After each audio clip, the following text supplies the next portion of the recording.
Hello guys, good morning to this video guys. Ayan, galing ako sa aking garden, namitas ako ng jute malo. Yan, kumakain ba kayo nito? Pero igigisa ko lang guys with leftover namin chicken lechon at saka meron akong sweet potato dito kasi wala akong bagoong. Mahirap maghanap ng bagoong dito. So, entro, pasok, lutuin na natin.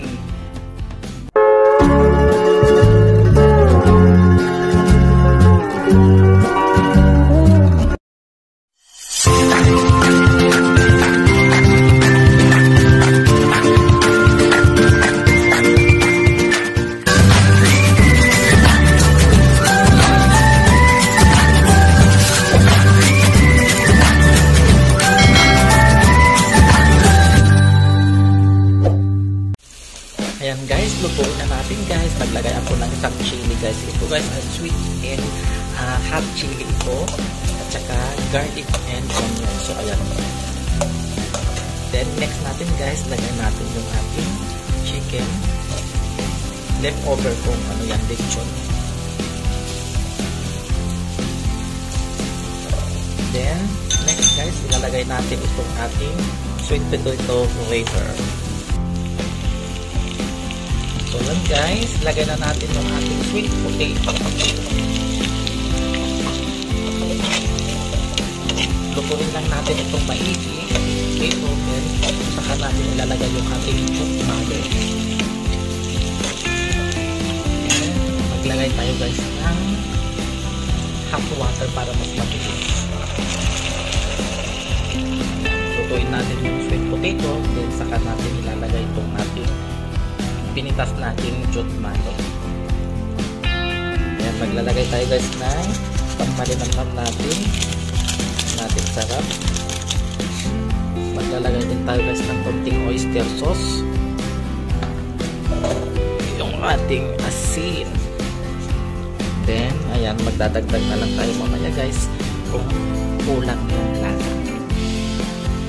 Ayan guys, luto na yung ating sweet potato. Durugin natin para mas masarap.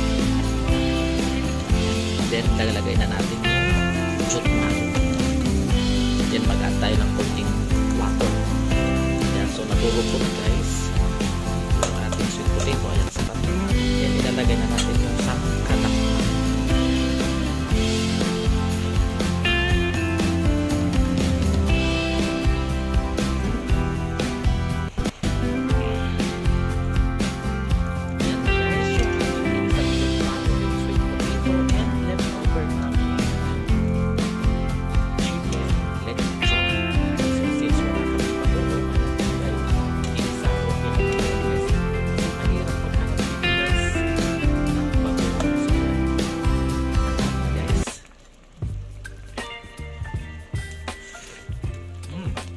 Masarap pa rin kahit walang bagoong.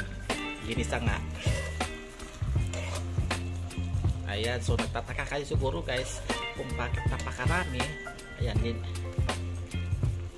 sinama ko na yung pamimigay ko kay Ate Tess ng